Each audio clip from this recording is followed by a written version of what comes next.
आइए इस वीडियो में हम लोग अपने सर्वात्रिक गुरुत्वाकर्षण नियतांक यानी सर्वात्रिक गुरुत्वाकर्षण को और इसके बाद उपग्रहों की गति को और टाइम मिला तो प्रत्यास्थता और इसके बाद एक और हमारा है पृष्ठ तनाव। ये 4 चैप्टरों को हम लोग कवर करने की कोशिश करेंगे।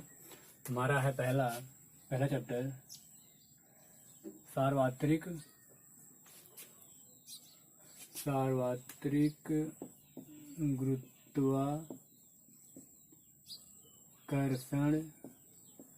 गुरुत्वाकर्षण। ठीक है, पहला चैप्टर हमारा जो पढ़ रहे हैं हम लोग वो है सार्वत्रिक गुरुत्वाकर्षण। ठीक है, इसमें हमें क्या है कि एक गुरुत्वाकर्षण जो हमारा पूरा ब्रह्मांड है, इसमें आपको बता दें हमारे पास एक सूर्य है।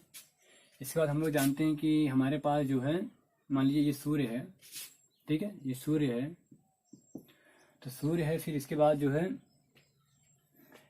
सूर्य के समीप जो है बुध है। ठीक है, कौन है? बुध है। ठीक है, ये बुध चक्कर लगा रहा है। ठीक है, इसके बाद इससे थोड़ा सा दूर शुक्र लगा रहा है। कौन लगा रहा है? शुक्र लगा रहा है। ठीक है, ये शुक्र है। फिर इसके बाद शुक्र के बाद जो हमारी पृथ्वी लगा रही है। ठीक है, इसके बाद हमारी पृथ्वी लगा रही है। ठीक है, ये हमारी पृथ्वी है। ठीक है, तो ऐसे इसके बाद मंगल है। ठीक है, तो ऐसे सूर्य के चारों ओर हमारे 9 ग्रह हैं। इसे चारों कितने हैं? 9 ग्रह। इसके बाद हमारा बृहस्पति है। ठीक है, वो चक्कर लगा रहा है। इसके बाद हमारा शनि है। इसके बाद हमारा यूरेनस है और नेपट्यूनियम है। ठीक है, प्लूटो। ठीक है, यूरेनस नेपट्यूनियम। तो ये कैसे है कि सूर्य के सबसे समीप जो हमारा बुध है, ये ग्रह बुध है, और फिर शुक्र है, फिर इसके बाद हमारी पृथ्वी है। तो पृथ्वी हमारी तीसरे नंबर पर आती है जो सूर्य के करीब है। ठीक है, अगर कोई पूछे आपसे सबसे समीप कौन है पृथ्वी के, तो आप कहेंगे बुध है, और सबसे दूर कौन है आप बोलेंगे प्लूटो है। ठीक है, सबसे दूर कौन है? प्लूटो। और जो बृहस्पति है, आप देखिए नाम से देखिए, नाम आपको जो भी दिख रहा है, तो सबसे बड़ा नाम किसका? बृहस्पति। किसका नाम है? बृहस्पति। ठीक है, बृहस्पति, इसको बृहस्पति, ये क्या सबसे बड़ा नाम दिख रहा है ना, पूरे में सबसे बड़ा नाम किसका? बृहस्पति दिख रहा है। तो ये हमारा सबसे बड़ा ग्रह है। क्या है? ये सबसे बड़ा ग्रह है। ठीक है, और इसके बाद हमारा सबसे छोटा ग्रह जो है प्लूटो है। क्या है? प्लूटो। ठीक है, सबसे छोटा ग्रह क्या है? हमारा प्लूटो। ठीक है, प्लूटो सबसे छोटा ग्रह है। ठीक है, और सूर्य के सबसे करीब ग्रह कौन सा है? बुध। तो बुध का तापमान क्या होगा? सबसे ज्यादा होगा। बुध का तापमान सबसे ज्यादा होगा। इसका तापमान क्या होगा? बहुत ही ज्यादा होगा। जैसे जैसे दूर जाएंगे वैसे वैसे हमें क्या मिलेगा? तापमान कम मिलेगा। ठीक है, तो हमारे ग्रह हैं। तो सूर्य क्या है? सूर्य हमारा फिक्स रहता है, सूर्य हमारा चक्कर नहीं लगाता। ठीक है, ऐसा मानते हैं हम लोग कि ब्रह्मांड में कभी ये सारे जो ग्रह हैं, सभी लोग मिल करके, नक्षत्र जो हैं, ये सभी एक थे। किसी विघटन की वजह से, किसी घटना की वजह से, किसी भूचाल की वजह से, या पृथ्वी में या पूरे ब्रह्मांड में किसी हलचल की वजह से ये जो सूर्य है यह टूट गया। ये टूट गया, और जो टूटा वो इनके चारों तरफ चक्कर लगाने लगे। जो भी ग्रह मतलब टूटे, ये इसके चारों तरफ चक्कर लगाने लगे। ठीक है, उसमें हमारा पृथ्वी है। और पृथ्वी का इतिहास आप जानते हैं कि यह आग का गोला थी पहले, फिर इस पर करोड़ों साल तक बारिश हुई, तो फिर यह धीरे धीरे ठंडी हुई। अभी भी आपकी ज़मीन में लावा है, आग है, पूरा एकदम ढकता हुआ आग है आपकी ज़मीन के अंदर। यानी आज भी हमारे अंदर ज़मीन के अंदर आग है। ठीक है, तो ये सारे मानना आप जानते हैं। सबसे बड़ा बृहस्पति है, सबसे छोटा प्लूटो है, सबसे गर्म बुध है, और जो सबसे करीब होगा वही सबसे गर्म होगा। ठीक है, तो ये जो ग्रह से चक्कर लगा रहे थे, तो इनके संबंध में हमारे कैपलर बाबू ने 3 नियम दिया। उस नियम को देख लेते हैं। ठीक है, फटाफट। कैपलर ने हमारे 3 नियम दिए। पहला नियम जो है, पहला नियम इनका है कैपलर। ठीक है, कैपलर ने हमारे 3 नियम दिए। जो पहला नियम इन्होंने कहा कि सभी ग्रह, जितने भी हमारे 9 ग्रह हैं, सभी ग्रह जितने भी हमारे 9 ग्रह हैं, ठीक है, ये सभी ग्रह हमारे सूर्य के चारों ओर चक्कर लगाते हैं। सभी कैसे लगाते हैं? चक्कर लगाते हैं। ठीक है, हमारे सूर्य के चारों ओर चक्कर लगाते हैं। और किस कक्षा में लगाते हैं? दीर्घ वृत्ताकार। किसमें? दीर्घ वृत्ताकार में। ठीक है, ये हमारे सभी ग्रह हैं, ये सूर्य के चारों ओर, पहला नियम, ग्रह सूर्य के चारों ओर दीर्घ वृत्ताकार पथ पर चक्कर लगाते हैं। ठीक है, आप लिख लीजिए, हम बोल रहे हैं दीर्घ वृत्ताकार पथ पर चक्कर लगाते हैं तथा सूर्य उनके एक फोकस पे होता है। मतलब सूर्य यहाँ पे है, ठीक है, ये क्या है, सूर्य है, और वो लोग ऐसे चक्कर लगाते हैं। ठीक है, वो लोग ऐसे चक्कर लगाते हैं सूर्य के चारों ओर। ठीक है, और सूर्य इनके क्या है, ये एक अच्छा है, तो इस पर ये ग्रह है, ये चक्कर लगा रहा है। ठीक है, और सूर्य यहाँ पे फोकस में है। ठीक है, ये पहला नियम है कि सूर्य के चारों ओर सभी ग्रह चक्कर लगाते हैं और वृत्ताकार पथ में, दीर्घ वृत्ताकार पथ में चक्कर लगाते हैं, और जो सूर्य होता है वह इन कक्षाओं के एक फोकस पर होता है। ठीक है, या स्थिर होता है। दूसरा नियम कह रहा है कि ग्रहों की कक्षीय चाल नियत होती है। ग्रहों की कक्षीय चाल नियत होती है, या बोले ग्रह की क्षेत्रफलीय चाल, ग्रह की क्षेत्रफलीय चाल नियत होती है। ठीक है, इसका मतलब ये है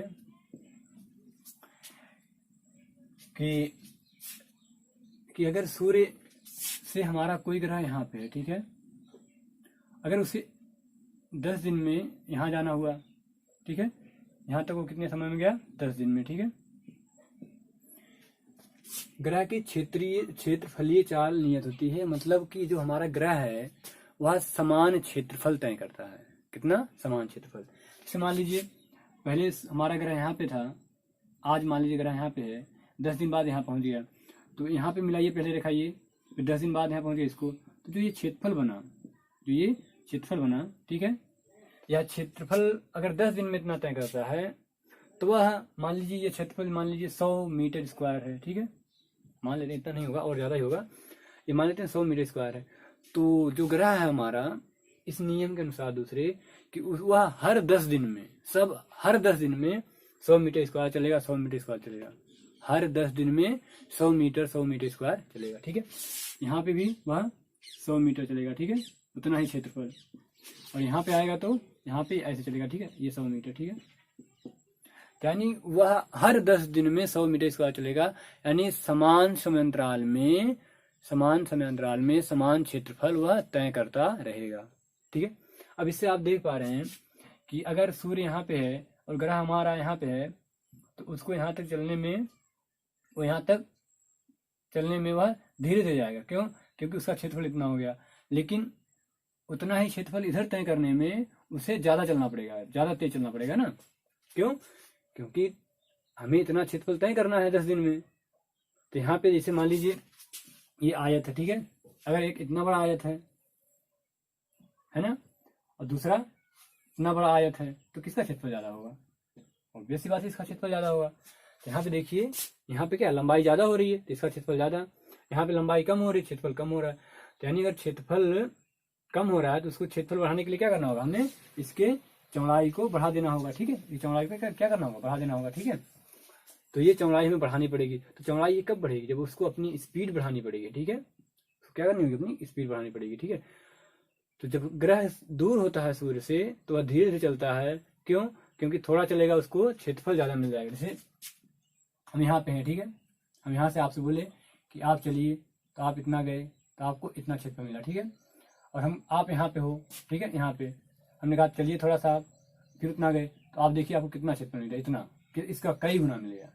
यानी दूर रहने वाले को क्षेत्रफल उतना चलने में बहुत ज्यादा मिलता है, उतना ही दूरी चला जितना ये चला, लेकिन इसको बहुत क्षेत्रफल मिल गया, लेकिन इसको कम मिला। तो यहाँ पे क्या है, क्षेत्रफल समान ही तय करना है, ज्यादा कम करना नहीं है। तो यहाँ पे क्या करेगा, वो धीरे धीरे चलेगा।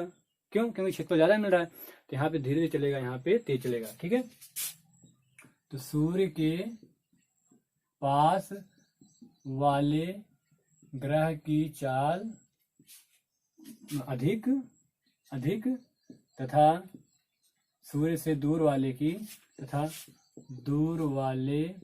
की चाल कम होती है। ठीक है, ये याद रखना, सूर्य के समीप वाले की चाल अधिक, क्योंकि उसे लंबाई कम मिल रही है, तो क्षेत्रफल बराबर तय करना है तो अपनी दूरी बढ़ानी पड़ेगी, चौड़ाई बढ़ानी पड़ेगी। चौड़ाई कब बढ़ी है, उसको अपनी चाल बढ़ानी पड़ेगी। ठीक है, और दूर वाले की कम होती है। ठीक है, ये हमारे दो नियम हो गए। ठीक है, तो उसका पहला नियम कि सभी ग्रह एक दीर्घवृत्ताकार पथ पे चक्कर लगाते हैं, सूर्य उसके एक फोकस पर होता है। दूसरा नियम, सभी ग्रह समान समय में समान क्षेत्रफल तय करते हैं। सभी ग्रह समान समय में समान क्षेत्रफल तय करते हैं, अर्थात जो सूर्य के समीप ग्रह होता है उसकी चाल अधिक होती है और जो सूर्य के दूर होता है उसकी चाल कम होती है। ठीक है, अगला तीसरा है जो ये प्रक्रिया, ये जो अक्ष है इसको कहते हैं हम लोग दीर्घ अक्ष। अगर ये कोई हमारा दीर्घ वृत्त है तो यह देखिए बड़ा दिख रहा है, ये छोटा दिख रहा है। ठीक है, तो इस अक्ष को कहते हैं दीर्घ अक्ष। ठीक है, जो बड़ा वाला है, और इसको कहते हैं लघु अक्ष। ठीक है, इसको बी से दिखाते हैं और इसको ए से। ठीक है, तो ये पूरा हमारा 2a है, ये पूरा क्या हमारा 2a है, तो ये आधा कितना होगा, ए होगा। ठीक है, दीर्घ वृत्त का आधा। ठीक है, ए। ठीक है, तो हमारा जो तीसरा नियम है केपलर का, वो कहता है कि जो एक ग्रह है वह इसके चारों चक्कर लगाएगा, जैसे ग्रह चारों चक्कर लगाएगा तो जो परिक्रमण चाल है, परिक्रमण चाल, परिक्रमण समय ने एक चक्कर लगाने में लगा समय, एक चक्कर लगाने में लगा समय, यानी ग्रह को एक चक्कर लगाने में जो समय लगेगा उस समय का वर्ग ये अनुक्रमानुपाती होता है। ये जो दीर्घ अक्ष है, ये दीर्घ अक्ष है, ये दीर्घ अक्ष के आधे के, किसके, दीर्घ अक्ष के आधे के, यानी अर्ध दीर्घ अक्ष, क्या, अर्ध दीर्घ अक्ष। ठीक है, के घन के। ठीक है, यानी परिक्रमण चाल में परिक्रमण समय, यानी एक चक्कर लगाने में लिया गया समय, एक चक्कर लगाने में लगा समय का वर्ग इसके जो दीर्घ अक्ष है उसके आधे का घन का अनुक्रमानुपाती होता है। ठीक है, जब परिक्रमण चाल टी हो तो टी स्क्वायर अनुक्रमानुपाती ए क्यूब। ठीक है, ये आप याद रखें, बहुत इंपॉर्टेंट है।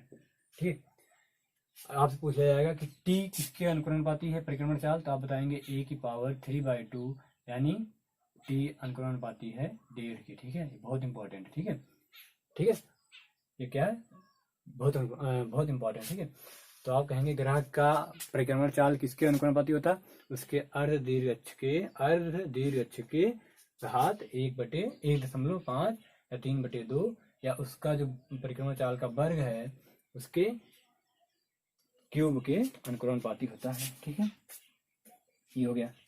ठीक है, 3 नियम, पहला एक दीर्घवृत्ताकार चक्कर लगाते हैं, सूर्य उनके फोकस में होता है। दूसरा, समान समय में समान क्षेत्रफल तय करते हैं। तीसरा, परिक्रमण काल का वर्ग, यानी एक चक्कर लगाने में लिया गया समय उसका वर्ग, समय का टी उसका वर्ग उसके अर्ध दीर्घ अक्ष के घन के बराबर होता है, अनुक्रमानुपाती होता है। ठीक है, ये हो गया। अगला हमारा है न्यूटन का गुरुत्वाकर्षण नियम। ठीक है,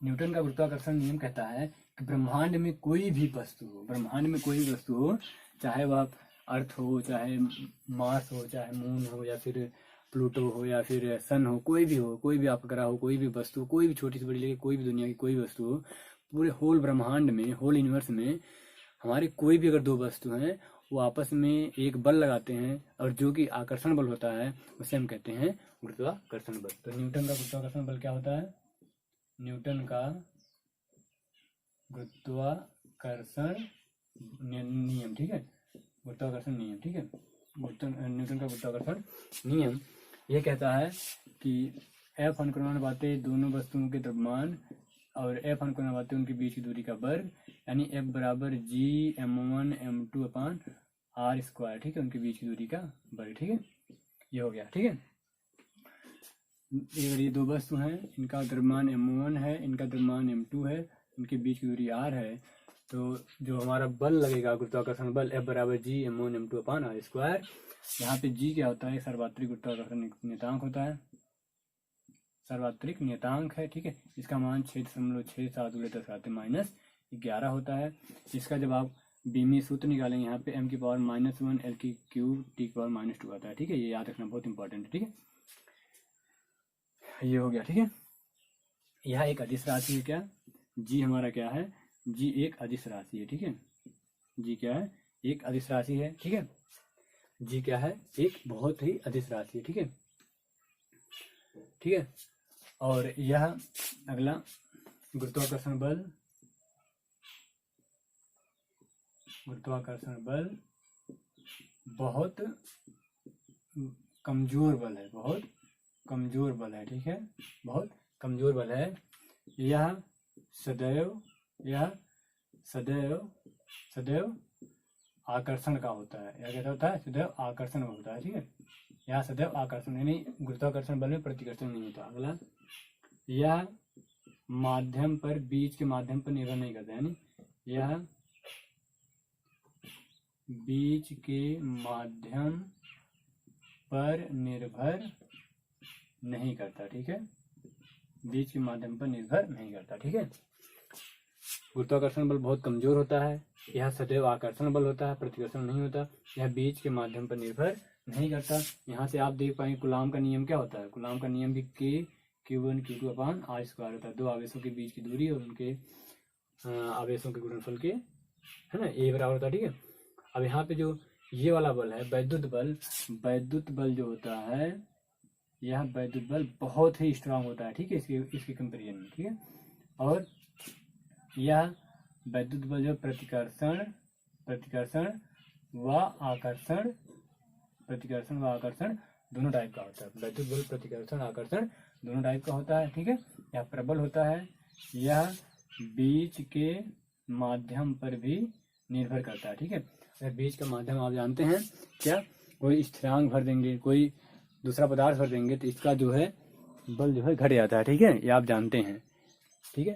तो गुरुत्वाकर्षण बल है बहुत कमजोर है, सदैव आकर्षण होता है। इनके बीच के अगर कोई माध्यम है तो उस पर निर्भर नहीं करता। जैसे अगर ये दो वस्तु है, यहाँ पे हम दीवार लगा दें, ठीक है, तो इनके बीच में गुरुत्वाकर्षण बल उतना ही रहेगा, चाहे दीवार लगाओ चाहे ना लगाओ, लेकिन वैद्युत बल आपका घट जाएगा, ठीक है। ये हो गया। आइए गुरुत्वीय त्वरण का मान निकालते हैं, ठीक है, गुरुत्वीय त्वरण का मान नेक्स्ट हमारा है। आप जानते हैं गुरुत्व बल क्या होता है। गुरुत्व बल क्या होता है, जिस बल से कोई, गुरुत्व बल क्या होता है, गुरुत्व किसे कहते हैं, जिस बल से पृथ्वी किसी वस्तु को अपने केंद्र की ओर खींचती है उसे हम लोग गुरुत्व बल कहते हैं। जिस बल से पृथ्वी अपने केंद्र की ओर किसी वस्तु को खींचती है उसे गुरुत्व बल कहते हैं, ठीक है। आप जानते हैं, जैसे मान लीजिए कोई वस्तु है और ये हमारी पृथ्वी है, ठीक है, ये हमारा m1 द्रव्यमान है, ये पृथ्वी का द्रव्यमान me है, ठीक है, पृथ्वी का द्रव्यमान me है, मतलब m अर्थ, ठीक है। ये हमारा स्मॉल m कोई वस्तु है, ये me है, ठीक है। तो इस पर जो बल लगेगा वो क्या होगा, ये एक लगेगा F बराबर mg लगता है, ठीक है, गुरुत्व बल F बराबर क्या mg, और एक लगेगा क्या, गुरुत्वाकर्षण बल, ठीक है। एक क्या लगेगा, गुरुत्वाकर्षण बल। तो गुरुत्व बल बराबर गुरुत्वाकर्षण बल कर दीजिए। गुरुत्व बल क्या हो गया आपका, mg बराबर gm और me अपान r स्क्वायर, ठीक है, gm अपान r स्क्वायर। इस वस्तु को मान लीजिए पृथ्वी के तल पे है, ठीक है, ये वस्तु कहाँ है, पृथ्वी के तल पे, ठीक है, m।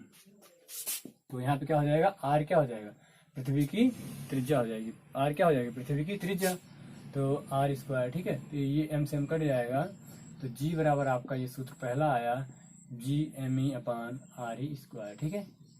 अब इसमें आप g का मान और m का मान, मतलब पृथ्वी का द्रव्यमान और त्रिज्या रख देंगे तो आपको g का मान लगभग 9.81 मीटर प्रति सेकंड स्क्वायर मिल जाएगा, ठीक है। ये गुरुत्व बल था, ये गुरुत्वाकर्षण बल था, दोनों को हमने बराबर कर दिया आपस में, ठीक है। ये गुरुत्व बल, ये गुरुत्वाकर्षण बल, और इन दोनों से हमें g बराबर gme अपान r स्क्वायर मिल गया, ठीक है, g बराबर gme अपान r स्क्वायर। यहाँ से आप, ठीक है, यहाँ से आप क्या कर सकते हैं, यहाँ से आप g का मान निकाल सकते हैं, ठीक है। अब g के बारे में बढ़िया से पढ़ते हैं, ठीक है।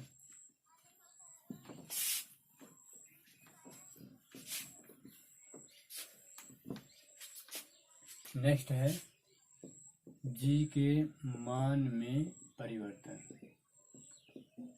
तो हमारी पृथ्वी आप समझ गए होंगे कि आज तक हमारी पृथ्वी पूरा गोल नहीं होती, ये थोड़ा अंडाकार होती है, ठीक है। तो ये हमारा भूमध्य रेखा है, ये कौन सी है, भूमध्य रेखा है, ठीक है, और ये हमारा ध्रुव वाली रेखा है, ठीक है, यानी ये ध्रुव है और ये भूमध्य रेखा है, ठीक है। अब बताइए ये दूरी ज्यादा है ना, हमारा g का मान क्या होता है, g बराबर gme अपान r स्क्वायर, यही होता है ना।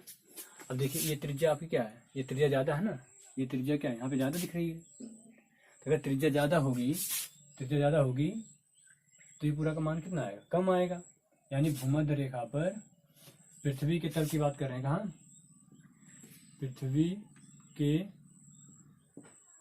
तल पर, ठीक है, पृथ्वी के तल पर। तो पृथ्वी के तल पर क्या होगा बताइए, पृथ्वी के तल पर क्या होगा, पहला नंबर एक परिवर्तन देख रहे हैं पृथ्वी के तल पर। पृथ्वी के तल पर क्या होगा, पृथ्वी के तल पर इसमें ए वाला भूमध्य रेखा पर सबसे कम, ठीक है। भूमध्य रेखा अगर हम पृथ्वी के तल पर देखें इसे ऐसे चारों तरफ, तो जो हमें भूमध्य रेखा है यहाँ और यहाँ जी का मान सबसे कम मिलेगा। क्यों कम मिलेगा, क्योंकि यहाँ पे हमारी त्रिज्या सबसे ज्यादा है, त्रिज्या सबसे ज्यादा, तो जी का मान सबसे कम। बी वाला क्या मिलेगा, ध्रुवों पर सबसे ज्यादा, ठीक है, ध्रुवों पर सबसे ज्यादा। इसके बाद अगर आप भूमध्य रेखा से ध्रुव की ओर जाएंगे, आपसे क्वेश्चन पूछा जाएगा कि ध्रुव से भूमध्य रेखा की ओर जाने पर या भूमध्य रेखा से ध्रुव की ओर जाने पर, अब यहीं से समझ जाएंगे आप, ठीक है। अगर ध्रुव से भूमध्य रेखा की ओर जाएंगे तो यहाँ पे सबसे ज्यादा, यहाँ पे सबसे कम, यानी जी का मान क्या होगा, यहाँ जाने पर घटेगा। क्यों, क्योंकि आपकी त्रिज्या धीरे धीरे धीरे धीरे बढ़ेगी और यहाँ पे बढ़ के अधिकतम हो जाएगी। ध्रुव से भूमध्य रेखा की ओर जाने पर जी का मान क्या होता है, घटता है, क्योंकि यहाँ पे सबसे ज्यादा, यहाँ पे सबसे कम। लेकिन भूमध्य रेखा से ध्रुव पे जाने के लिए जी का मान बढ़ता है, क्योंकि यहाँ पे धीरे धीरे, यहाँ पे अधिकतम, यहाँ पे सबसे कम, तो सबसे कम से हम लोग अधिकतम की ओर जा रहे हैं, तो यानी धीरे धीरे बढ़ेगा ना। ये आपका आर देखिए धीरे धीरे छोटा होता जा रहा है, तो धीरे धीरे छोटा होता जा रहा है, यानी आप ध्रुव की ओर बढ़ते जा रहे हैं और जी का मान भी आपका बढ़ता रहेगा, ठीक है। तो आपसे क्वेश्चन पूछ लिया जाएगा कि ध्रुव पे सबसे ज्यादा होता है कि भूमध्य रेखा पे, ध्रुव पे सबसे ज्यादा।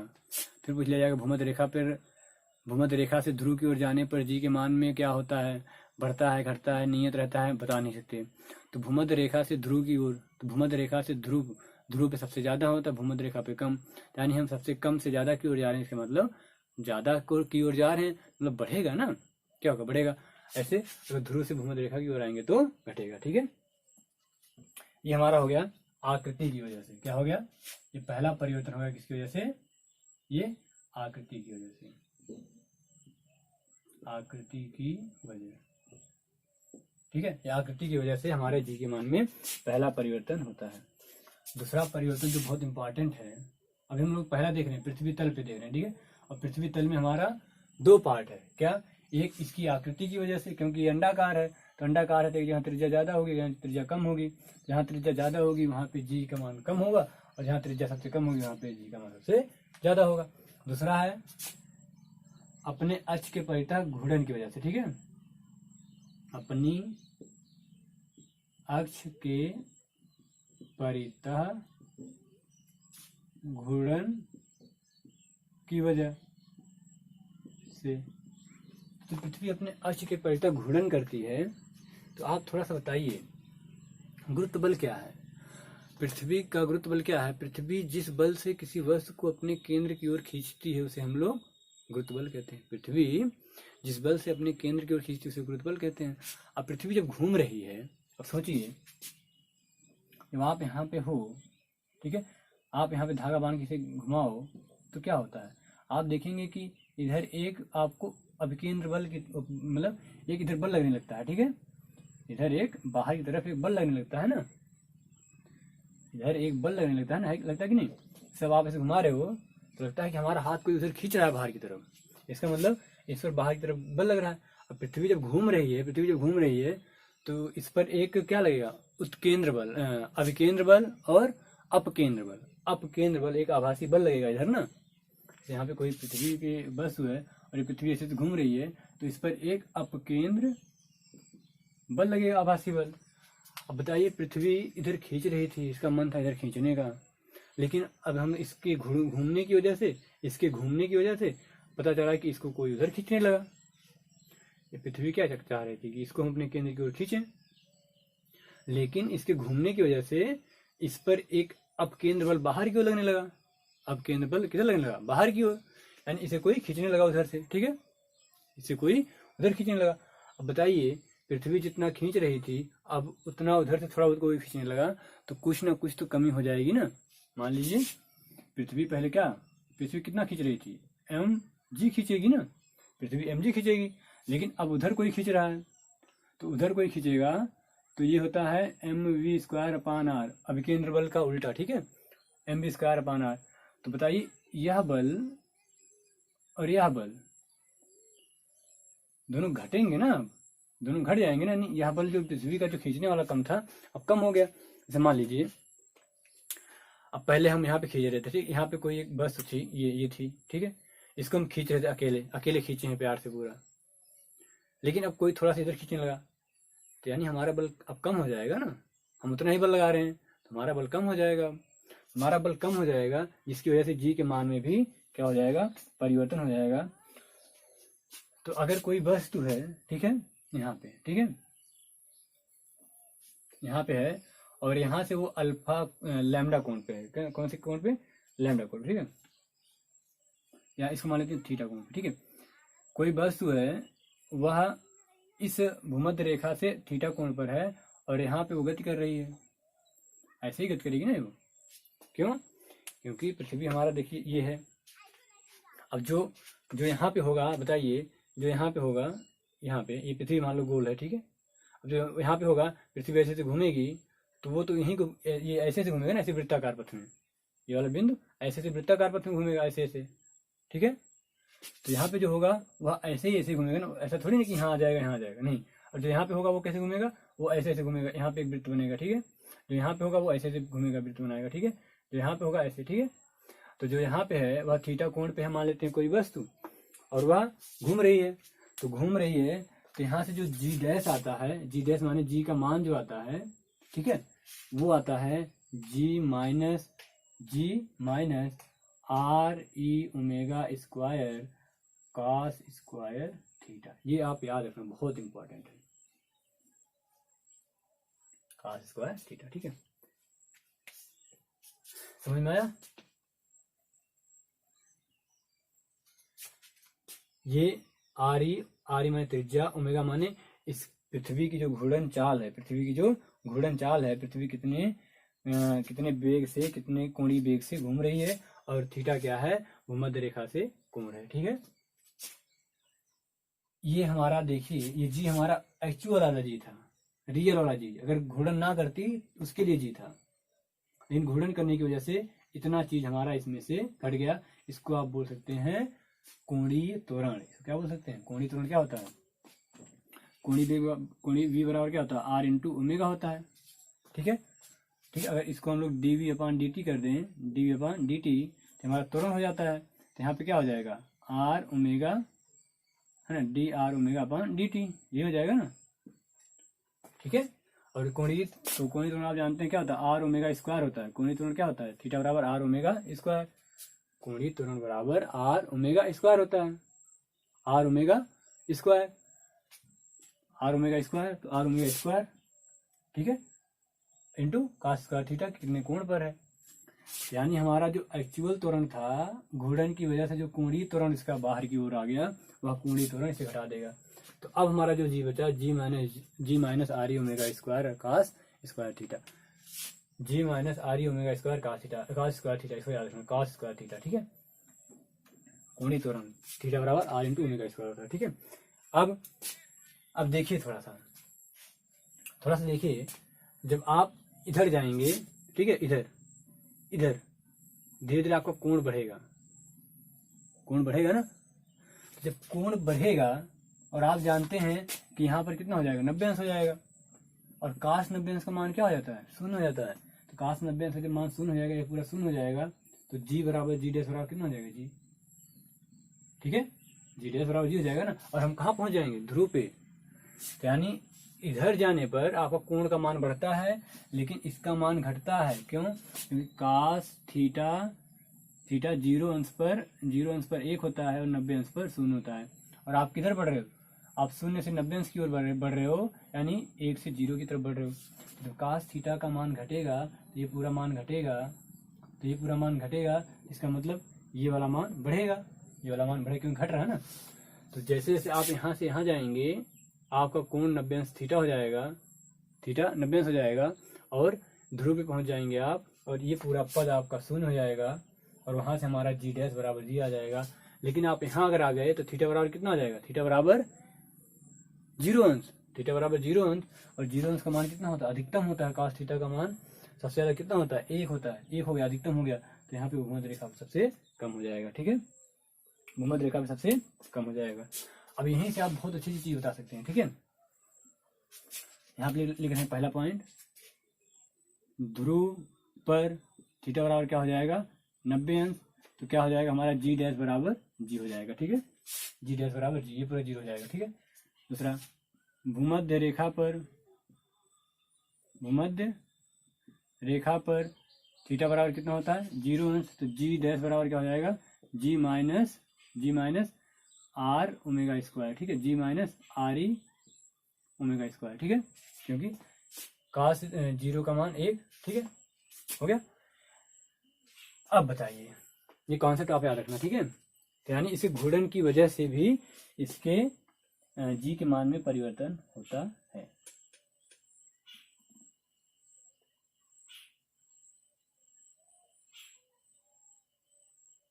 हो गया। अब अगला क्वेश्चन, यदि हमारी पृथ्वी, यदि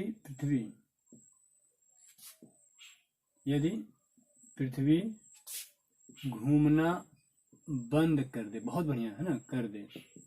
यदि हमारी जो पृथ्वी है या एकाएक रुक जाए, तब जी के मान में क्या होगा, ऐसे क्वेश्चन पूछा जाएगा। यदि हमारी पृथ्वी जी एकाएक घूमना बंद कर दे, तब जी के मान में क्या परिवर्तन होगा।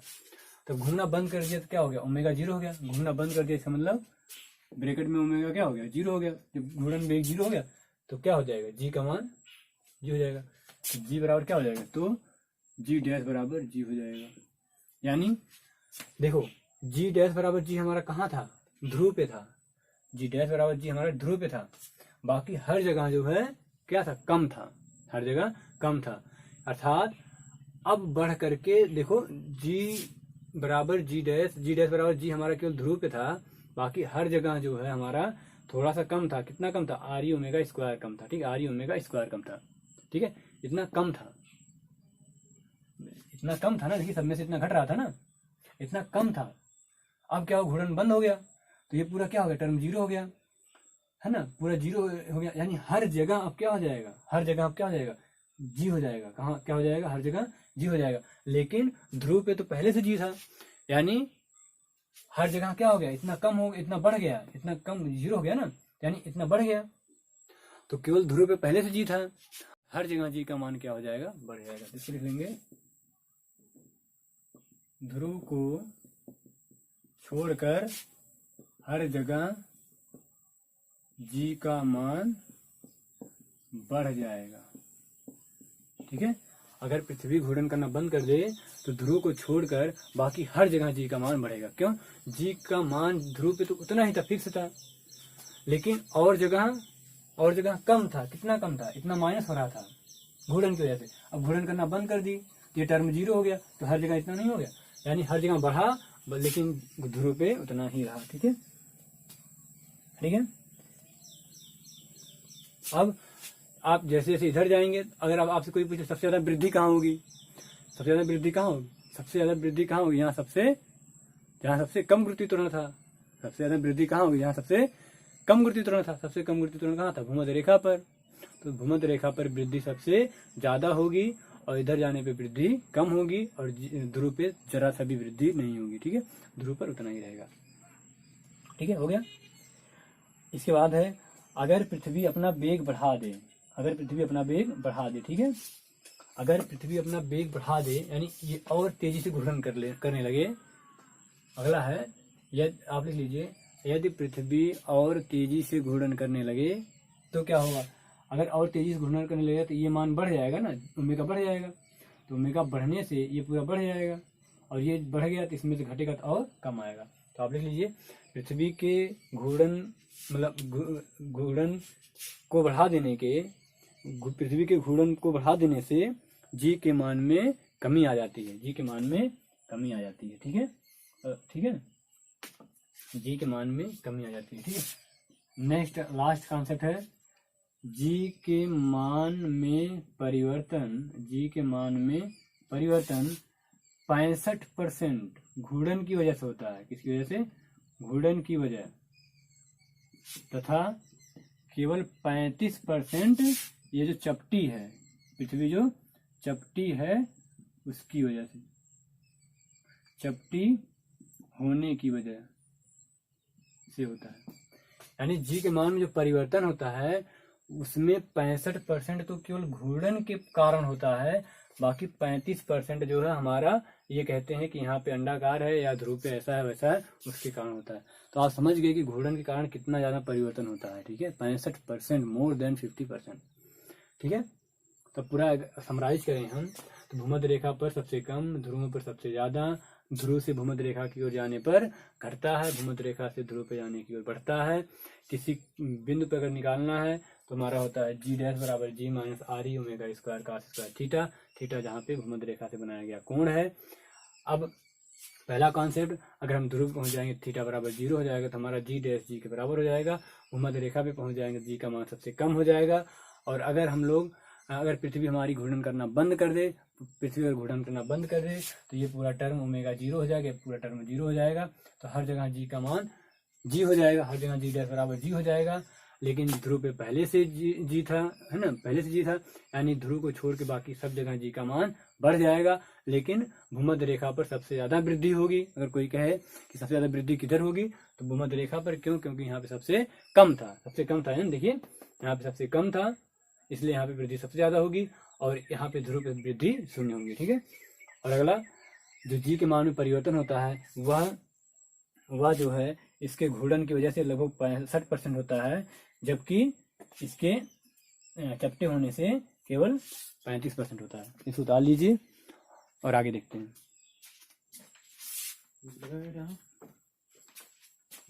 आगे हमारा है अगला है कि पृथ्वी तल से ऊपर जाने पर। ठीक है, पृथ्वी तल से ऊपर जाने पर क्या होता है और पृथ्वी तल से नीचे जाने पर क्या होता है। ठीक है, तो पृथ्वी तल से ऊपर जाने पर यहाँ पे लिख रहे हैं हम लोग, पृथ्वी तल से ऊपर जाने पर, पृथ्वी तल से ऊपर जाने पर। ठीक है, तो आपको सीधा फार्मूला बता दे रहे हैं, जी डैश बराबर जी अपान 1 प्लस एच अपान आर ई का होल स्क्वायर, एच अपान आर ई का होल स्क्वायर।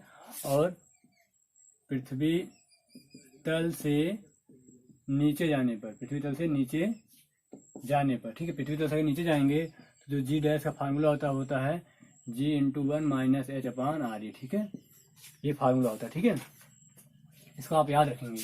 पृथ्वी तल से अगर आप ऊपर जा रहे हैं तो ये फार्मूला होता है, पृथ्वी तल से नीचे जाने पर ये फार्मूला होता है। और स्टार बना के लिख लीजिएगा, पृथ्वी तल से चाहे आप ऊपर जाएं चाहे नीचे जाएं, आपके जी में कमी ही होती है। आप पृथ्वी तल से ऊपर जाएं चाहे नीचे जाएं तो आपके जी के मान में कमी ही होती है,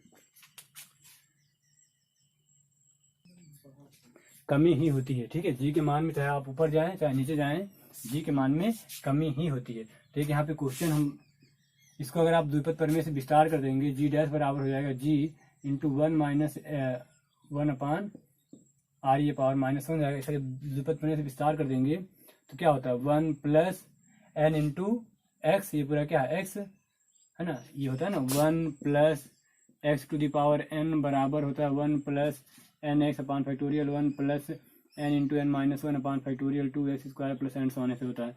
तो उसके यहाँ पे हम केवल दो पद ले रहे हैं, ये दो पद, तो ऐसे जब विस्तार कर देंगे तो ये माइनस हो जाएगा -2h अपान आर ई। ठीक है, 2h अपान आर ई। ठीक है, ये दो पद ले लिए।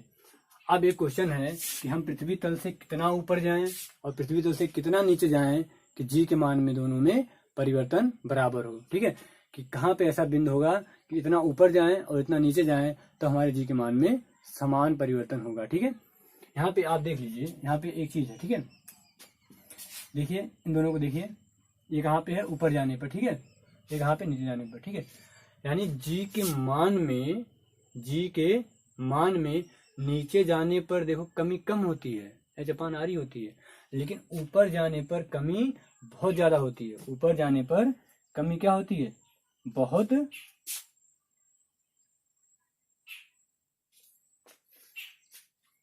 देखो यहाँ पर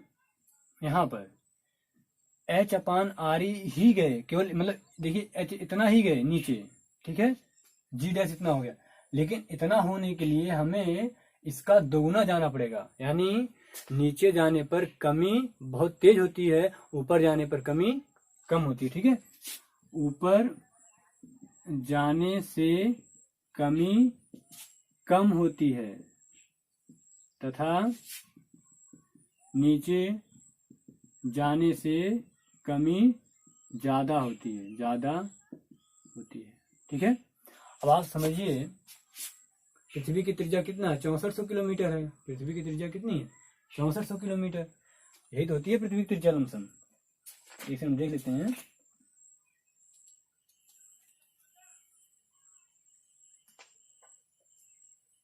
हाँ 6400 किलोमीटर पृथ्वी की जो त्रिज्या होती है, 6400 किलोमीटर, ठीक है। लेकिन हमारे ग्रह उपग्रह पता नहीं कितने किलोमीटर छोड़े जाते हैं ऊपर, बहुत ऊपर छोड़े जाते हैं ना। और आप जानते हैं जब आप 6400 किलोमीटर नीचे पहुंच जाएंगे तो यहाँ पे आपको जीरो मिल जाएगा गुरुत्वाकर्षण। जी का मान कितना मिल जाएगा, केंद्र पर जीरो मिल जाएगा, यानी यहाँ पे जीरो मिल रहा है। लेकिन आप समझिए यहाँ से आपको चंद्रमा पर भी गुरुत्वाकर्षण बल मिलता है। जी का मान चंद्रमा पर कितना होता है, G/6 होता है, वहां पर भी जी का मान पाया जाता है। बताइए चंद्रमा से पता नहीं कितना लाख किलोमीटर दूर है, पता नहीं कितना लाख किलोमीटर, 64 तो ही है, 6000 केवल, 6500, पता नहीं कितना लाख किलोमीटर दूर है चंद्रमा से यहाँ से, तब भी जो है उस पर जी का मान G/6 शून्य नहीं है। यानी आपको ऊपर जाने के लिए ज्यादा जाना होगा, नीचे कम जाना होगा, ठीक है। तो यहाँ पे ठीक है हम एक कॉन्सेप्ट लिख रहे हैं कि जी के मान में समान कमी करने हेतु, यानी अगर हम चाहते हैं कि जी के मान में समान कमी हो, जी के मान में समान कमी करने हेतु यदि हम नीचे, कहाँ पे नीचे, एच जा रहे हैं तो उतनी ही कमी के लिए हमें पृथ्वी तल से 2h जाना होगा, 2h जाना होगा। समझ में आया? यानी अगर आप 1 किलोमीटर गए पृथ्वी के अंदर, 1 किलोमीटर गए और आपको जी का मान 8 मिला, आप पृथ्वी के अंदर 1 किलोमीटर गए और आपका जी का मान 8 मिला, तो आपको कितना ऊपर जाना पड़े, क्योंकि जी का मान ऊपर भी जाने पर घटता है और नीचे भी जाने पर घटता है, तो आपको ऊपर कितना जाना पड़े कि आपको जी का मान फिर से 8 मिले, तो आपको 2 किलोमीटर ऊपर जाना पड़ेगा। पृथ्वी के अंदर 1 किलोमीटर जाने पर अगर 8 मिला तो आपको पृथ्वी तल से 2 किलोमीटर ऊपर जाना पड़ेगा, तब जाके 8 मिलेगा, ठीक है। उसका दोगुना पृथ्वी के अंदर तेजी से घटता है, पृथ्वी के ऊपर कम घटता है, ठीक है, स्लो घटता है। यहाँ पे देख सकते हैं आप दोगुना रफ्तार से, ठीक है। ये हो गया हमारा जी के मान में परिवर्तन, ठीक है। अगला है गुरुत्वीय क्षेत्र, ठीक है, गुरुत्वीय क्षेत्र। तो ये सूत्र याद रखिएगा, ठीक है। अगला हमारा है गुरुत्वीय क्षेत्र। गुरुत्वीय क्षेत्र क्या है, अनंत से किसी वस्तु को, एकांक द्रव्यमान को गुरुत्वीय क्षेत्र के भीतर लाने में किया गया कार्य। अनंत से, मान लीजिए पृथ्वी है तो इसके चारों ओर का ये क्षेत्र है, तो अनंत से किसी वस्तु को या एकांक द्रव्यमान को इसके किसी बिंदु तक लाने में किया गया कार्य क्या कहलाता है, गुरुत्वीय क्षेत्र कहलाता है, ठीक है।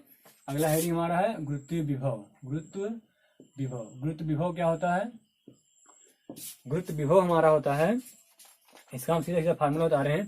गुरुत्व विभव बराबर V बराबर -gm/r, ठीक है, -gm/r, ठीक है, -gm/r, जहाँ पे r क्या है, केंद्र से दूरी, ठीक है, केंद्र से दूरी किसकी, वस्तु की, जहाँ पे r क्या है, पृथ्वी के केंद्र से दूरी, जहाँ पे r क्या है, पृथ्वी के केंद्र से दूरी। gm क्या है, पृथ्वी का द्रव्यमान, g क्या है, gm मतलब पृथ्वी का द्रव्यमान, और r क्या है, दूरी, ठीक है, r क्या है, दूरी, पृथ्वी के केंद्र से दूरी, ठीक है, पृथ्वी के केंद्र से दूरी।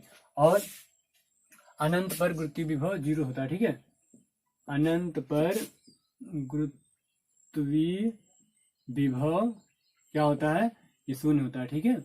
और अनंत पर स्थिति ऊर्जा भी शून्य होती है। तो ये v बराबर minus G M upon R. क्यों माइनस आया, ठीक है, ये हमने क्या कहा गुरुत्व विभव का, कि किसी वस्तु को अनंत से पृथ्वी के गुरुत्व क्षेत्र में लाने में किया गया कार्य उस बिंदु पर गुरुत्वीय विभव कहलाता है। लाने में किया गया कार्य ऋणात्मक क्यों हो रहा है, ठीक है, ऋणात्मक इसलिए हो रहा है क्योंकि हमें इस वस्तु को लाना नहीं होगा, पृथ्वी अपने आप इसको खींचेगी अपनी ओर, हमें कार्य करना ही नहीं पड़ेगा, हमें कार्य मिलेगा। जब हम खींचेंगे तब ना हमें कार्य करना पड़ेगा ना, कि जबरदस्ती तुम भैया आओ आओ आओ आओ, तब ना हमें कार्य करना पड़ेगा। लेकिन ये तो अपने आप ही आएगा ना, तो हमें यहाँ पे कार्य प्राप्त होगा, इसलिए हमने माइनस लिखा, ठीक है, माइनस जी एम आर, ठीक है। हमें कार्य करना नहीं होगा, जो हम कह रहे हैं परिभाषा में किया गया कार्य करना नहीं होगा, हमें कार्य मिलेगा, प्राप्त होगा। क्यों? क्योंकि पृथ्वी इस वस्तु को गुरुत्वाकर्षण बल से खींचेगी। अगला है गुरुत्वीय स्थितिज ऊर्जा, ठीक है, गुरुत्वीय स्थितिज ऊर्जा, गुरुत्वीय स्थितिज ऊर्जा, ये U बराबर आपका होता है minus G M E M upon R E, ठीक है, minus G M E M upon R E, ठीक है। या यहाँ पे भी आर लिख लीजिए, आर क्या है, केंद्र से दूरी, आर क्या है, केंद्र से दूरी, ठीक है, आर क्या है, केंद्र से दूरी। ये क्या है कि अनंत से, ठीक है, अनंत पर, इसको भी लिख लीजिएगा, अनंत पर, कहाँ पे, अनंत पर गुरुत्वीय स्थितिज ऊर्जा भी क्या होती है, शून्य। गुरुत्वीय विभव भी शून्य होता है, गुरुत्वीय स्थिति ऊर्जा भी शून्य होती है, ठीक है। तो U बराबर minus G M E M upon R, ठीक है, U बराबर G M E M upon R, ठीक है, G M E upon R, ठीक है। जैसे V बराबर क्या होता है, 1/4 pi epsilon 0 Q upon R square, ये होता है ना, क्यू अपान आर होता है, ठीक है। अगर इसको आप बल क्या नाम है, कार्य में बदलेंगे तो Q1 Q2 हो जाता है, ठीक है, केवल m से द्रव्यमान से मल्टीप्लाई हो जाता है। जैसे m ही था, केवल गुरुत्वीय विभव में m से मल्टीप्लाई कर दिया तो गुरुत्वीय स्थिति ऊर्जा होगी, ठीक है, minus G M E M upon R, ठीक है, minus G M E M upon R. अगर आप पृथ्वी तल से ऊपर का निकालेंगे तो यहाँ पे क्या लिखेंगे, आर क्या लिखेंगे, आर बराबर आर ई प्लस एच, ठीक है। अगर पृथ्वी तल से ऊपर मतलब केंद्र से दूरी लेना है तो ये हो गया केंद्र से दूरी पृथ्वी के तल तक, और प्लस आप कितना ऊपर हो, ठीक है, हो गया। यहाँ पे हमारा ये खत्म होता है, ठीक है। नेक्स्ट है हमारा उपग्रहों की गति, ठीक है, उपग्रहों की गति। अगला चैप्टर हमारा है उपग्रहों की गति।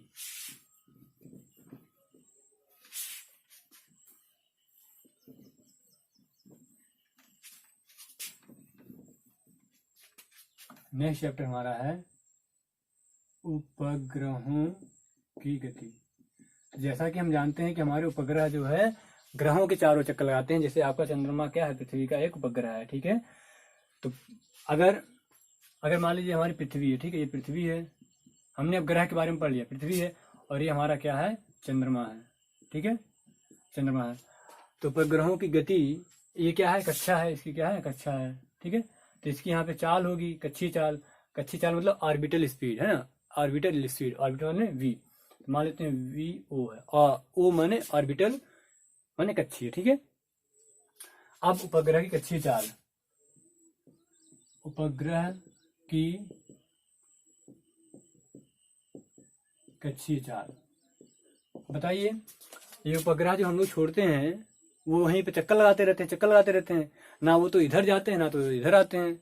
इसका मतलब उनपे जो बल लग रहा है वह बल क्या है, संतुलन में है। तो बताइए यहाँ पे अगर कोई वृत्ताकार पथ पे चक्कर लगाता है तो उस पर एक अभिकेंद्र बल लगता है क्या, mv² अपान r।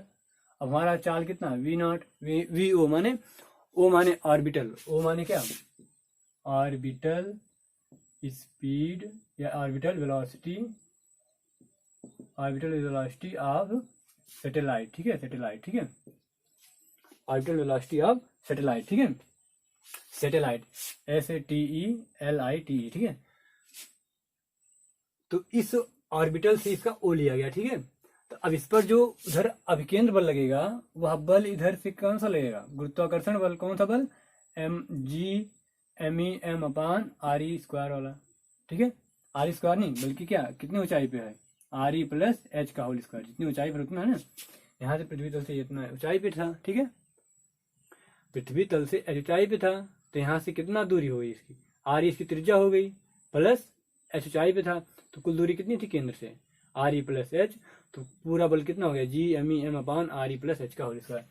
तो अब यह जो है चंद्रमा है ना तो आगे आ रहा है ना पीछे आ रहा है, यानी यह संतुलन में है, संतुलन में है तो दोनों बल क्या हो जाएंगे, संतुलित हो जाएंगे, यानी अभिकेंद्र बल, कौन सा बल, अभिकेंद्र बल बराबर गुरुत्वाकर्षण बल, ठीक है, गुरुत्वाकर्षण बल, अभिकेंद्र बल क्या हो जाएगा, M V naught square upon R बराबर, ठीक है, M V naught square upon R, R क्या हो जाएगा हमारा वही, ठीक है,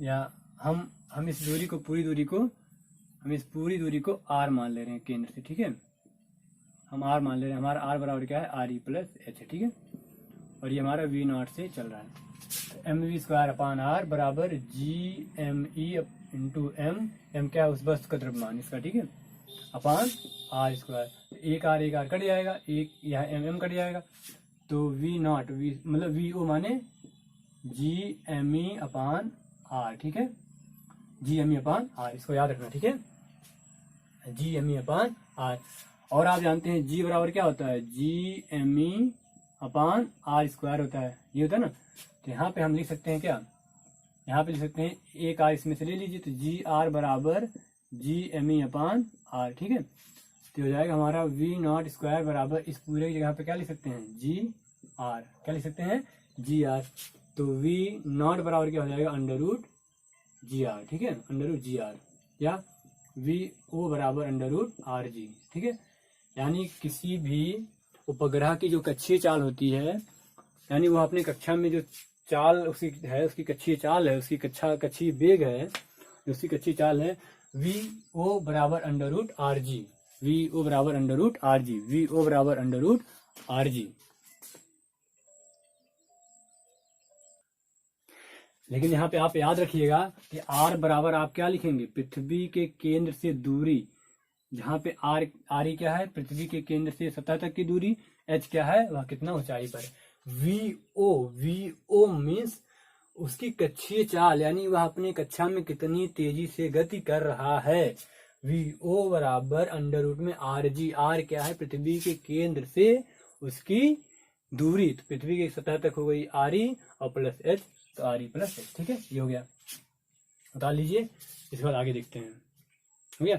अब परिक्रमण चाल निकालना है, ठीक है, परिक्रमण समय, परिक्रमण समय मतलब आवर्तकाल, एक चक्कर लगाने में लगाया समय, एक चक्कर लगा समय, तो एक चक्कर में दूरी कितनी होगी, 2 पाई आर होगी, एक चक्कर में दूरी कितनी होगी, 2 पाई आर, 2 पाई आर दूरी चलने में किस चाल से, वी नॉट से, तो आप नहीं निकाल ले जाएंगे, 2 पाई आर अपान अंडर रूट में आर जी, ठीक है, ये एक चक्कर लगाने में लिया गया समय। अब फिर से आर याद रखिएगा क्या है, आर ई प्लस एच, केंद्र से दूरी,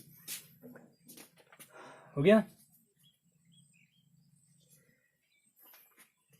अगला है उपग्रह में अगर कोई कोई व्यक्ति होता है, उपग्रह में कोई अगर व्यक्ति है, ठीक है, अब थोड़ा सा ध्यान दीजिए, अगला कॉन्सेप्ट, मान लीजिए कोई उपग्रह है और इसमें कोई यहाँ पे व्यक्ति बैठा है, ठीक है, यहाँ पे कोई व्यक्ति बैठा है, ठीक है, तो यह व्यक्ति जो है, इसका जो भार होगा वह नगण्य होगा, शून्य होगा, उपग्रह में बैठे व्यक्ति का, उपग्रह में बैठे व्यक्ति का भार मीन्स mg बराबर शून्य होगा, द्रव्यमान शून्य नहीं होगा, द्रव्यमान कहीं शून्य नहीं होता, उसका भार शून्य होगा, क्यों शून्य होगा, क्योंकि इस पर जितना गुरुत्वीय बल लग रहा है उतना ही अभिकेंद्र बल लग रहा है, तो दोनों बल क्या हो जाएंगे, बराबर हो जाएंगे, दोनों बल क्या हो जाएंगे, बराबर, तो यानी वह क्या होगा, वहीं पे रुका रहेगा, यानी अगर कोई व्यक्ति उपग्रह में बैठकर अपना भार नापेगा तो मशीन जो है उसका भार क्या बताएगी, शून्य बताएगी, अगर कोई व्यक्ति उपग्रह में बैठकर अपने भार को वेट नापेगा तो उसकी मशीन जो है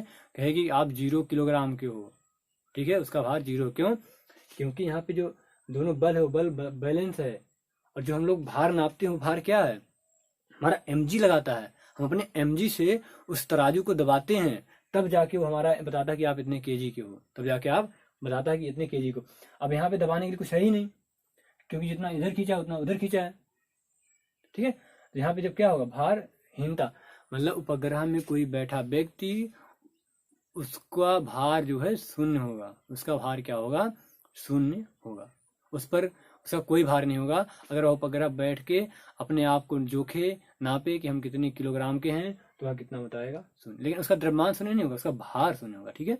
क्यों? क्योंकि उस पर जितना इधर बल लग रहा है उतना उधर बल बराबर हो जाएगा। जी शून्य नहीं होगा कि जी की वजह से शून्य हो गया, नहीं नहीं नहीं, जी यहाँ पे पृथ्वी के केंद्र पर जी शून्य होता है, ठीक है, यहाँ पे उसका भार शून्य होगा। क्यों? क्योंकि जी शून्य होता है केंद्र पर। किसी व्यक्ति का पृथ्वी के केंद्र पर भार कितना होता है, शून्य होता है। क्यों? वहां पे जी शून्य होता है। लेकिन यहाँ पे क्या, यहाँ पे गुरुत्वाकर्षण बल और अभिकेंद्र बल दोनों बराबर हो गया, इसलिए वो हो गया, ठीक है। अब नेक्स्ट हेडिंग है उपग्रह की बंधन ऊर्जा। आप देख लीजिए। अब बताइए, यहाँ पे उपग्रह है, अब ये चक्कर लगा रहा है, चक्कर लगा रहा है, चक्कर लगा रहा है, क्यों नहीं भाग जाता है यहाँ से? यानी बधा है ना, वो क्या है, बधा है, वह जा नहीं पा रहा है, इसका मतलब कोई बांधे है उसे कोई, और जा नहीं पा रहा है, इसका मतलब कोई उसे बांधे है, ठीक है। तो जब कोई उपग्रह चक्कर लगाता है तो उसमें दो प्रकार की ऊर्जाएं होती है। या कोई भी इंसान चल रहा है, हम भी चल रहे हैं, गा रहे हैं, नाच रहे हैं, कुछ भी कर रहे हैं, आप चल रहे हो, फिर रहे हो, कुछ भी कर रहे हो, तो आपके अंदर दो प्रकार की ऊर्जा होती है, एक गतिज ऊर्जा, एक स्थितिज ऊर्जा। अगर आप बैठे हो तो आपकी गतिज ऊर्जा शून्य, यानी कुल क्या हो गई, स्थितिज ऊर्जा। अगर आप चल रहे हो तो आप में स्थितिज ऊर्जा भी होगी और गतिज ऊर्जा भी होगी, ठीक है। कभी स्थितिज ऊर्जा शून्य नहीं हो सकती, ये आप ध्यान रखिएगा। जिस दिन स्थितिज ऊर्जा शून्य हो गई उस दिन आप प्रकाश की वेग से चलोगे। जिस दिन आपकी स्थितिज ऊर्जा शून्य हो गई उस दिन आप प्रकाश की वेग से चलोगे। अगर आपको प्रकाश की वेग से चलना है तब जाके आपकी स्थितिज ऊर्जा शून्य होगी, यानी स्थितिज ऊर्जा कभी शून्य नहीं हो सकती, ठीक है। उसके लिए हमारा वेग प्रकाश के वेग के बराबर होना चाहिए, ठीक है। हमारी स्थितिज ऊर्जा कभी शून्य नहीं हो सकती, लेकिन गतिज ऊर्जा शून्य हो सकती है। क्यों? क्योंकि हमारा वी उसमें आता है, वेग आता है। अगर हम चलना बंद कर दें, जैसे इस समय हमारा वेग शून्य है, तो हमारा कुल ऊर्जा क्या है, स्थितिज ऊर्जा, ठीक है। पहला फार्मूला उसका कक्षीय चाल कितना होता है, under root R G. R G मतलब आर क्या है, केंद्र से दूरी, है ना। अगला हमारा है नेक्स्ट क्या है कि बंधन ऊर्जा। बंधन ऊर्जा का मतलब ये होता है कि उपग्रह को बांध के रखना, ठीक है। बंधन ऊर्जा मतलब उपग्रह को बांध के रखना। अब जैसे ये हमारी पृथ्वी है, ये हमारा केंद्र है आर ई, ठीक है। और ये हमारा मान लीजिए एच ऊंचाई पर कोई ग्रह है, ठीक है, यहाँ से। तो हम मान ले रहे पूरा क्या है, आर दूरी पर है, केंद्र से कितनी दूरी पर, आर दूरी। तो यहाँ पर जो हम इसकी ऊर्जा क्या होगी, स्थितिज ऊर्जा कितनी होगी, माइनस, अभी हमने देखा था हमने क्या देखा था, minus G M E M upon R E, R, ठीक है। यही तो देखे थे स्थितिज ऊर्जा, कि किसी को अनंत से किसी गुरुत्वीय क्षेत्र के भीतर लाने में किया गया कार्य स्थितिज ऊर्जा के रूप में संचित हो जाता है। माइनस क्यों उन्होंने बताया था, क्योंकि इसको लाना नहीं पड़ेगा हमें, वो अपने आप भाग आएगा, हमें कार्य प्राप्त होगा। तो U बराबर ये हमारा यहाँ पे स्थितिज ऊर्जा हो गया, ठीक है। बंधन ऊर्जा कुल ऊर्जा बराबर क्या होगा, मान लीजिए उपग्रह की कुल ऊर्जा ये बराबर क्या हो जाएगी, काइनेटिक एनर्जी प्लस स्थितिज ऊर्जा माने U। अब गतिज ऊर्जा क्या होगी, हाफ। अब यहाँ पे कैसे चल रहा है वो, यहाँ पे वो VO से चलेगा ना, अपने कक्षीय चाल से चलेगा, हाफ m VO स्क्वायर बराबर प्लस इसकी स्थितिज ऊर्जा कितनी है, स्थितिज ऊर्जा आपकी minus G M E M upon R, ठीक है। अब बताइए वहां पे आप अभी आपने इसको निकाला था, क्या आया था आपका एम ई, ठीक है, आपने निकाला था ना क्या कि क्या नाम है, VO स्क्वायर बराबर G M E upon are आया था ना। कहाँ से, जब आपने एम वी स्क्वायर आर बराबर G M E M upon R किया था, ठीक है, ठीक है, ये किया था ना। तो वहां से आपका V स्क्वायर कितना आया था, यहाँ से जब आपने अभिकेंद्र बल को गुरुत्व बल के बराबर किया था, M से M कटा था, ये R से एक R कटा था, तो V स्क्वायर बराबर आया था ना जी एम ई अपान आर, तो जी एम ई अपान आर, ठीक है। यहाँ सॉरी, यहाँ पे M होगा, यहाँ पे क्या हो जाएगा, ये हो जाएगा आपका जी एम ई अपान आर, ठीक है। आप VO का फार्मूला रख दीजिए ना पीछे से, ठीक है। पहले रख दीजिए अंडर रूट में आर जी, पहले रूट में रख देंगे, क्या रख ही देते हैं, परेशान हो रहे हैं आप। 1/2m, इसका मान क्या है, अंडर रूट में आर जी, इसका वर्ग है, तो कर्ण हट जाएगी, कर्ण हटा दे रहे हैं, तो अंडर रूट आर जी, कर्ण हट जाएगी, बचेगा आर जी, और ये हो जाएगा माइनस G_m_e_m/r, ये स्थितिज ऊर्जा, ये स्थितिज ऊर्जा और ये गतिज ऊर्जा, 1/2m और r, और g का मान क्या होता है, g का मान होता है G_m_e/r², एक आर कट गया, ये -G_m_e_m/r², ठीक है, इसकी जरूरत ही नहीं है, हटाइए। अब ये क्या बचा, 1/2, ये क्या हो गया, ये हो गया आपका 1/2, ये G_m_e और ये m/r और -G_m_e_m/r², r, सॉरी ये भी r है, ठीक है, r। अब देखिए एक में से आधा घटेगा कितना आएगा, ये एक है तो ये वाला बड़ा है, तो -1/2 G_m_e_m/r, ठीक है। ये इसकी क्या है, बंधन ऊर्जा। बंधन ऊर्जा का मतलब इतनी ऊर्जा से वह बंधा है। अगर आप इसको, ये इतना आया ना, अगर आप उसको प्लस में इतनी ऊर्जा दे दोगे, यानी प्लस में, ठीक है, अगर इसको इतनी ऊर्जा मिल जाएगी तो वह छोड़ करके ये इतनी ऊर्जा से बंधा है, इतनी ऊर्जा से बंधा है। तो यहाँ पे लेंगे उपग्रह की बंधन ऊर्जा बराबर, ये प्लस में हो जाएगी 1/2 G_m_e_m/r। आप r याद रखिएगा, जमीन से नहीं केंद्र से दूरी है, ठीक है। ये क्या, ये बता रहा है कि यह पृथ्वी से इतनी ऊर्जा से बंधा है, इतनी ऊर्जा से बंधा है। तो ये बता रहा है बंधन ऊर्जा कि अगर आप इसको इतनी ऊर्जा दे दोगे, ये बंधा है मतलब माइनस हमें मिल रहा है, ठीक है, अगर इसको इतनी ऊर्जा दे देंगे तो हमारा भाग जाएगा, ठीक है, उपग्रह भाग जाएगा। तो फार्मूला आप जरूर याद रखेंगे, ½ G_m_e_m/r², ½ G_m_e_m/r²। स्थिति ऊर्जा प्लस गति ऊर्जा, गति ऊर्जा ½ mv², v माने क्या, उसका कक्षीय चाल, और स्थिति ऊर्जा का फार्मूला आपको पता है। अब फिर v² का मान रख देंगे आप, तो हल करेंगे आपको ये आएगा, लेकिन ये माइनस आया, लेकिन हमें जो बंधन ऊर्जा देनी है वह प्लस के रूप में हमें देनी होगी, तब जाके यहाँ से भाग जाएगा, ठीक है। ये हो गया उपग्रह की बंधन ऊर्जा, ठीक है। अगला है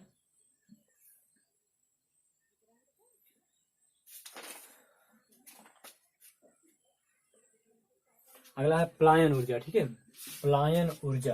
अगला हमारा है पलायन ऊर्जा, ठीक है। पलायन ऊर्जा का मतलब, अगला हमारा नेक्स्ट है पलायन ऊर्जा। पलायन ऊर्जा की मतलब कि हम पृथ्वी पर कोई वस्तु है, उसको यहाँ से कितनी ऊर्जा दे दें कि वह पलायित कर जाए, वह क्या कर जाए, पलायित कर जाए।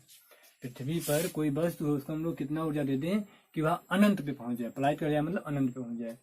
तो मान लीजिए पृथ्वी है, ठीक है, और हम जानते हैं अनंत है यहाँ पे, ठीक है, यहाँ पे क्या अनंत है।